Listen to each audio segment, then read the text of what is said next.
Hello, my name's Lea Tiernan. I'm the Patient Safety Engagement Manager and I work at Imperial College Healthcare NHS Trust within our safety improvement team.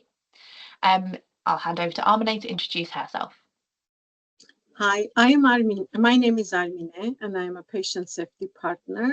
My professional background is in finance. I work for private sector, public sector, NGOs, but since 2015, I've been working for quality surveillance team, CQC. Brilliant. Thank you, Armine. So we're here today to talk to you about the development of the patient safety partner role at our organisation at Imperial College Healthcare NHS Trust.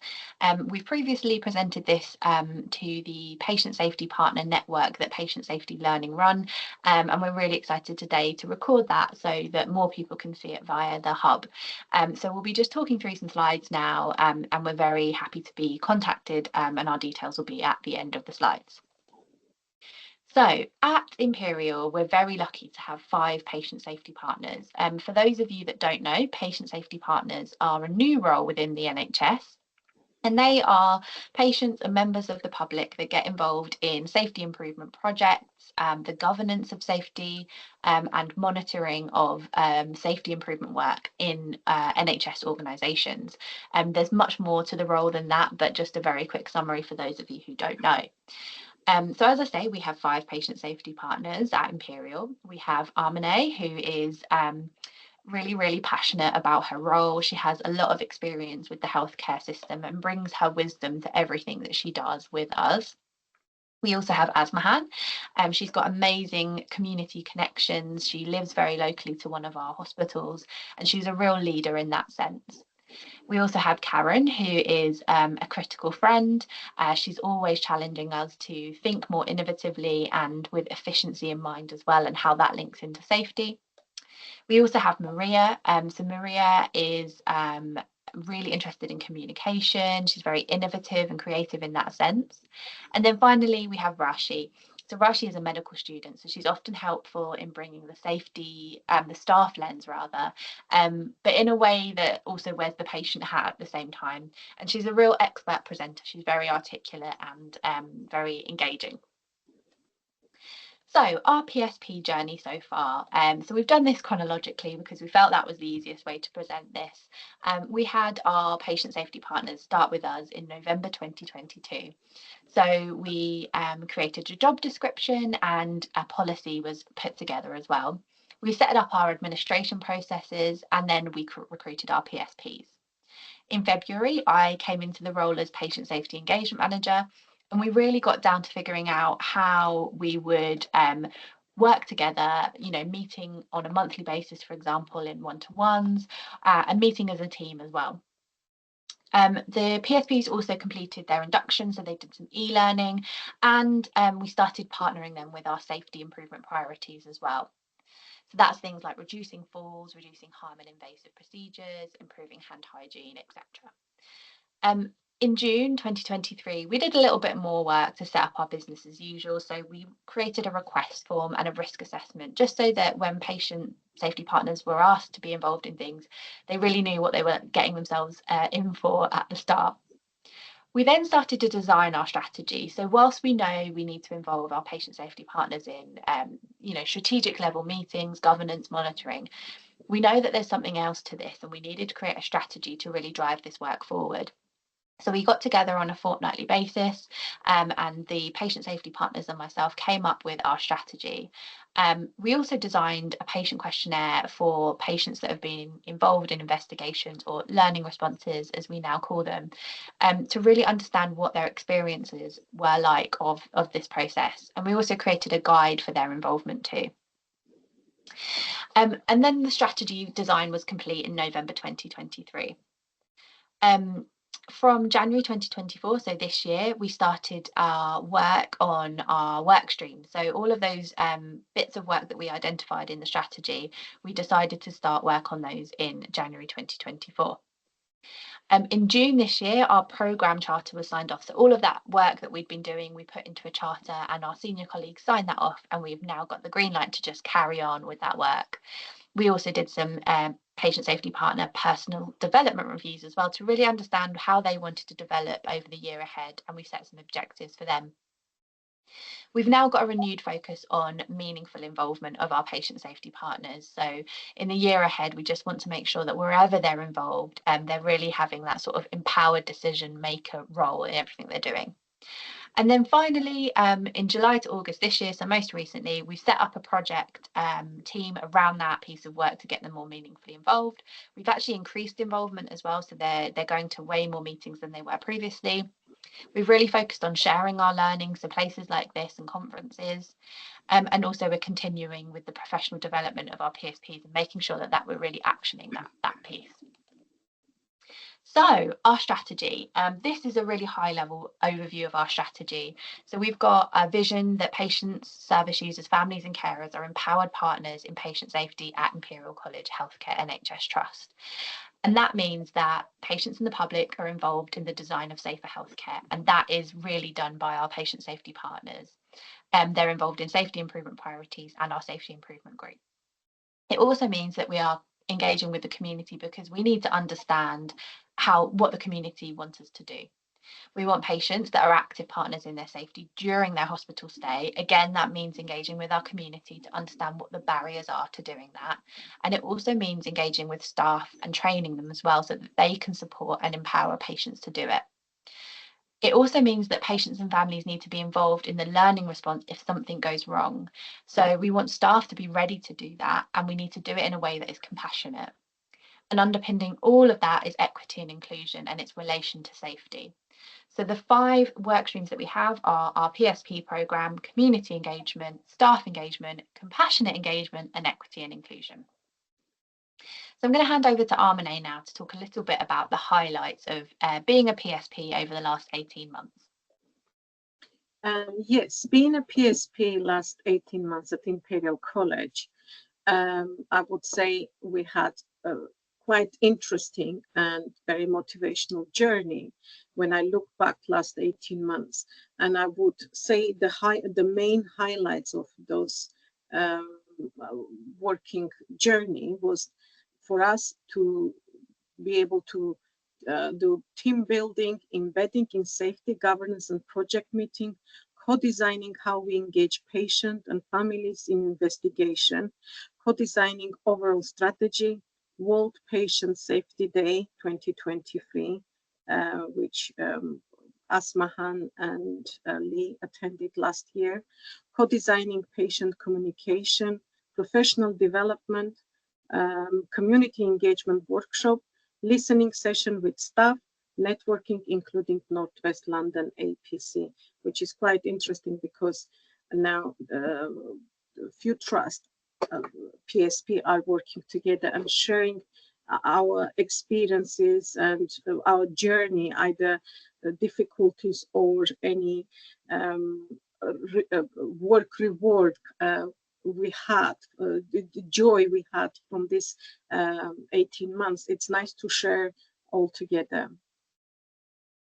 Thank you, Armine. And before I move on, I would just add that a personal highlight for me has been seeing the patient safety partners develop professionally in their time with us. So, for example, Armine has got a wealth of experience as a patient in the healthcare system and really wanted to tell her story, but in a way that was impactful and that she could see was really making a difference, right, Armine? And so one of the things we tried to find was a storytelling workshop, which we managed to get Armine to go along to, which was brilliant. We've also got Maria, for example, who's really interested in communications. So she went and did a half day of shadowing with our communications team. So I think for me, that's been a real highlight, is seeing the little nuggets of gold and these brilliant things that each PSP can do and finding a place for them to develop even further and become more confident in those skills. I agree. And most important thing is just we get courses and trainings tailored based on the individual interest and needs. So being a PSP is not just a one journey. We also learn while we're going through this process. Yeah. So, but this journey was quite interesting. I personally, I would say this is quite learning process for me.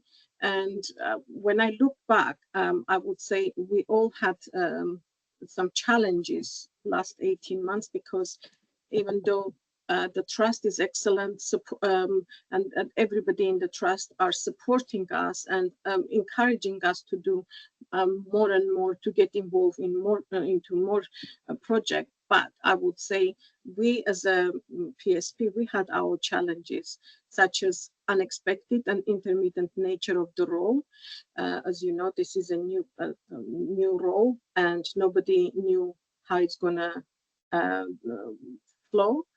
Drawn out of boarding, PSP different needs and preference, and such as some of the PSP are family mothers, and they have children, they have school commitment, out of school classes commitment. We have students, they have their own examination. These are also everyday life challenging, which has to go hand in hand with everyday task we do as a PSP, making sure we are adding value. Like none of us wants to be here and just waste time. Finding the line between safety and everything else, the enumeration process, and difficult topics coming out of the workshop, such as Asmahan and Lily, when they do community surveys, people from the community, they can come up with questions which nobody planned to have the answer beforehand. So it's quite interesting, and also the challenges are helping us to progress and improve more and better. Brilliant. Thank you, Armine. So what's next for our PSPs? So Armine and I have been working together to co-deliver and lead some sessions with our other patient safety partners to improve how they're involved. So I guess just as a bit of background, the overarching aim really is to make sure that they are empowered members of any piece of work that they're doing.